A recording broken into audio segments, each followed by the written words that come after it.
Hallo zusammen und herzlich willkommen zu einem weiteren Review. Das mal vom Mold King Model 18005 Silver Flagship Offroad. Das ist für 8+-Jährige, hat 2013 Teile, ist kontrollierbar via App oder via der Remote Control.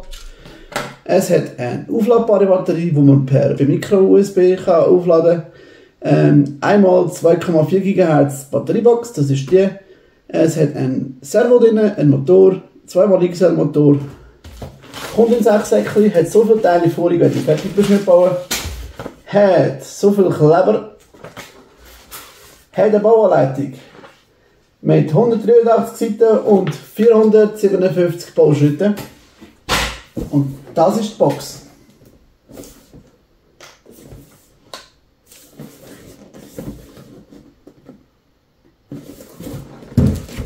Wie gesagt, kommt mit der Remote Control. Was kann das Ganze? Ganz einfach. Es kann zum Beispiel die Türen auftun. Und Türen zutun. Es hat natürlich eine Lenkung. Ist ganz klar. Dann vollgefedert. Motorhaube kann man auftun.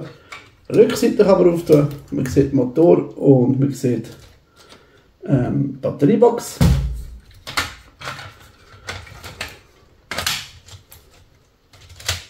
Und das wäre es auch schon. Ich hoffe, euch hat das kurze Update gefallen. Wenn es euch gefallen hat, lasst bitte einen Daumen nach oben da oder einen Kommentar, wenn ihr etwas zu sagen habt. Schaut bitte das nächste Video und teilt das mit jemandem, den ihr kennt. Danke, dass du bis jetzt geschaut hast und bis nächstes Mal. Ciao zusammen!